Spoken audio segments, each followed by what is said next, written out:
Hello students, welcome to स्कॉलरजिला। मैं Tauseef sir. आज के वीडियो में हम डिस्कस करने वाले हैं आपके सैम सिक्स का इकोनॉमिक्स का सिलेबस क्या है, फिर उसके अंदर कौन कौन से चैप्टर या टॉपिक्स इंपॉर्टेंट है जिसको आप लोग को बहुत फोकस करके पढ़ना चाहिए। फिर उसके बाद आगे हम लोग देखेंगे कि क्या क्या आपको स्टडी टिप्स फॉलो करना चाहिए जिससे आप लोग को पढ़ने में आसानी हो, सिलेबस कंप्लीट करने में आसानी हो। तो चलिए स्टार्ट करते हैं, टाइम वेस्ट नहीं करते हैं। हाँ, मैंने ऑलमोस्ट सारे सब्जेक्ट्स का स्टडी प्लान, इंपॉर्टेंट चैप्टर्स और फिर एक ओवरऑल स्टडी प्लान मैंने बना दिया है। मैंने चैनल पे ऑलरेडी अपलोड कर दिया हूँ। आप लोगों ने नहीं देखे हो तो आपसे रिक्वेस्ट है कि वो सब देख ले। मैं डिस्क्रिप्शन में लिंक दे देता हूँ सब वीडियोस की, और आई बटन में भी दे देता हूँ, आप लोग वहां से देख सकते हैं। चलिए तो स्टार्ट करते हैं इकोनॉमिक्स का आप लोग का सिलेबस में आप लोग को टोटल 4 चैप्टर है। पहले चैप्टर है introduction to international trade, commercial policy है second, balance of payment international economic organisations ये थर्ड है, और फोर्थ है फॉरेन एक्सचेंज मार्केट। तो इसमें देखोगे तो आप लोग को थर्ड जो लेसन है वो थोड़ा बड़ा है, बाकी तीनों लेसन क्या है, थोड़े छोटे हैं। ठीक है ना। तो ये सब मिला के आप लोग को सिलेबस है। अब इसको मैं डिटेल में डिस्कस करता हूँ सिलेबस को पहले, ताकि आप लोग को समझे कि एक एक चीज के अंदर क्या क्या मतलब आप लोग को पढ़ना है। तो सब में पहले आता है आप लोग का introduction to international trade. International trade के बारे में कुछ इसको समझाया। तो इंटरनेशनल ट्रेड की कुछ थ्योरीज है, तो वो थ्योरीज आप लोग को ये साल समझाया है फर्स्ट मॉड्यूल में जो आप लोग का है, उसमें फर्स्ट यूनिट में आप लोग को थ्योरी समझाया है अलग अलग। ठीक है ना। तो रिकार्डोस थ्योरी है, कॉस्ट एंड एक्सचेंज थ्योरी है, वो आप लोग को थोड़ा बहुत समझाया है। फिर टर्म्स ऑफ ट्रेड क्या होता है, ट्रेड के क्या क्या टर्म्स हैं, वो सब अगर आप लोग को समझाया, उसके टाइप्स है, उसके लिमिटेशंस है। फिर गेन फ्रॉम इंटरनेशनल ट्रेड, क्या क्या गेन होता है इंटरनेशनल ट्रेड से, उसके रेसिप्रोकल डिमांड कर्व्स वगैरह आप लोग को डिटेल में समझाया है। तो जो फर्स्ट मॉड्यूल है एज कंपेयर टू बाकी मॉड्यूल से थोड़ा डिफिकल्ट है, थोड़ा मतलब बड़ा नहीं है लेकिन डिफिकल्ट है। इसमें आप लोग को थोड़ा ज्यादा मेहनत करना पड़ेगा, डायग्राम्स वगैरह क्या बोलते हैं आप लोग का ग्राफ वगैरह आप लोग को यूज करना पड़ेगा, मतलब ग्राफ की तरह ही मतलब बनाना है आप लोग को। ठीक है ना। तो कर्व वगैरह इसमें ज्यादा है, तो फर्स्ट मॉड्यूल पे ज्यादा मेहनत करना स्टार्टिंग में, ताकि आप लोग को क्लियर हो जाए। अब जैसे कि मैंने आप लोग को इसमें कॉम 6 में भी बताया था कि आप लोग क्या कर सकते हैं इसके अंदर देखो 3 टॉपिक दिया हुआ है, यहाँ पे आप लोग देख सकते हैं 3 बुलेट्स में लिखा हुआ है 1 2 और ये 3। तो इसमें से अगर आप लोग को ऐसा लगता है कि आप लोग थोड़ा मेहनत कम करेंगे या फोकस करना चाहते हैं कि आप लोग जितना पढ़े उतना परफेक्ट रहे, तो 2 टॉपिक आप लोग एकदम परफेक्टली पढ़ सकते हैं और एक टॉपिक को छोड़ सकते हैं, क्योंकि तीनों में से एक क्वेश्चन आएगा और कोई 2 लिखना रहेगा आप लोग, तो 10 मार्क्स करेंगे। तो आप लोग कोई 2 परफेक्ट कर लेंगे तो एक अपना ऑप्शन में छोड़ सकते हो, या खाली रीड कर रहे हो तो उसके बारे में थोड़ा बहुत लिख सकते हो, जैसी आपकी मर्जी है। लेकिन याद रखना कि जब भी आप आंसर्स लिखोगे तो आप लोग को मतलब पढ़ोगे तो उसको लिखना, ताकि आप लोग को आइडिया है कि ज्यादा आंसर बड़ा तो नहीं हो रहा है।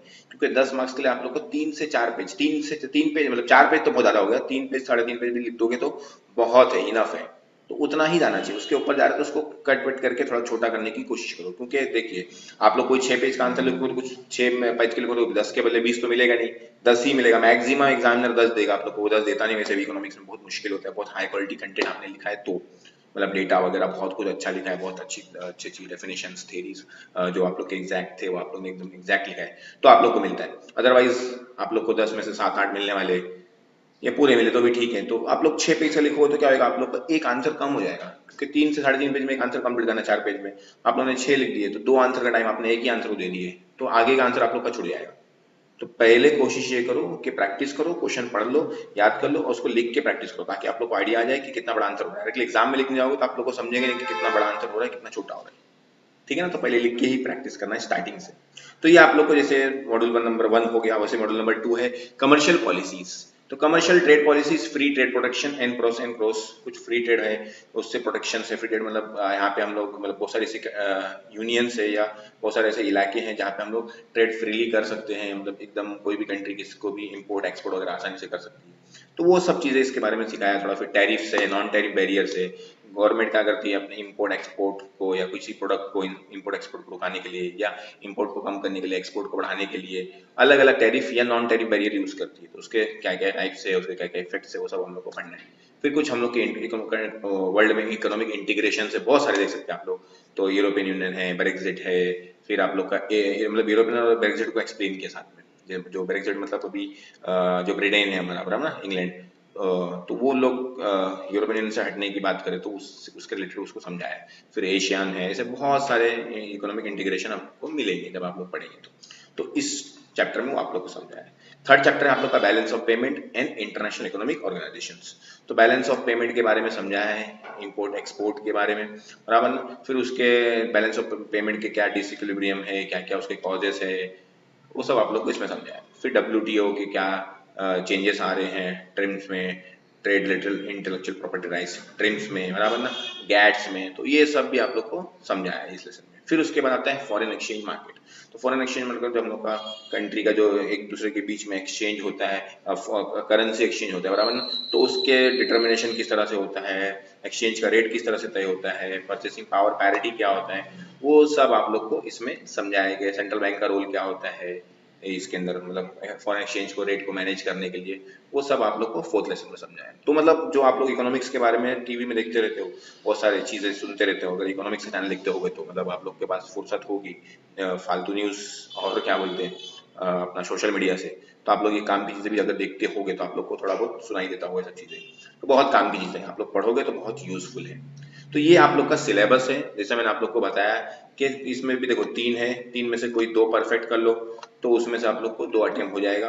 वैसे इसमें भी 3 है, सब में ऐसे ही है, देखो 3-3 टॉपिक दिए हुए, तो इस टॉपिक के हिसाब से ही आप लोग बना लेना, आपका मतलब प्रिपरेशन कर लेना।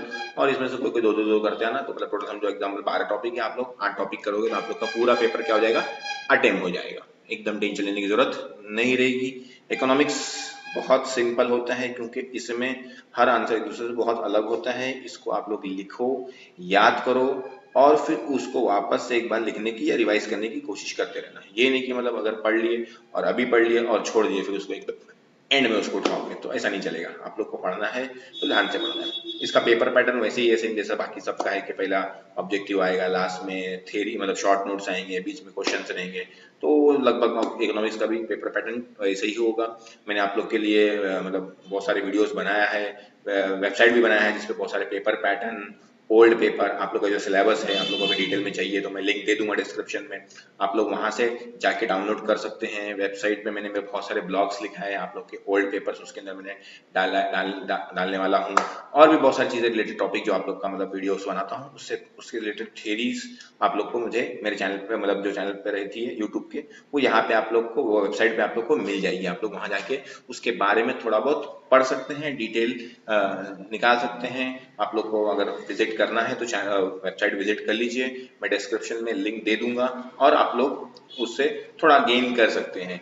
हाँ, अगर आप लोग को कंटेंट अच्छा लगता है मेरा तो प्लीज आप लोग से रिक्वेस्ट है कि वीडियोस को अपने दोस्तों से जरूर शेयर कीजिए ताकि दोनों का बेनिफिट हो जाए, ताकि वो लोग भी कुछ ना कुछ सीख सके। वीडियो देखने के लिए आप लोग का बहुत बहुत शुक्रिया, आप लोगों ने बहुत सपोर्ट किया है। अब नया चैनल मैंने आप लोग के लिए डेडिकेटली आप लोग के लिए ही बनाया है, TYBCOM स्कॉलरशिला, तो इसको प्रमोट कीजिए और इसको अपना सपोर्ट दीजिए ताकि ये चैनल भी क्या हो सके, डेवलप हो जाए। जैसे आप लोग ने पिछला चैनल मेरा जो स्कॉलरशिला था उसको आप लोग ने बहुत हेल्प किया था। Thank you very much. मिलते हैं अगले वीडियो में। अगले वीडियो में अगर आप लोग को कुछ आप लोग से सिलेबस रिलेटेड कुछ डिस्कशन करना है तो मैं कर दूंगा, और भी कोई सब्जेक्ट्स का।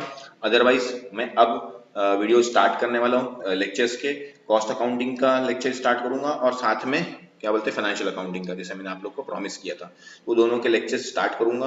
दोनों के एक एक चैप्टर स्टार्ट करूंगा, मतलब साइमल्टेनियसली इसका वीडियो आता रहेगा। तो आप लोग चैनल पे बने रहें।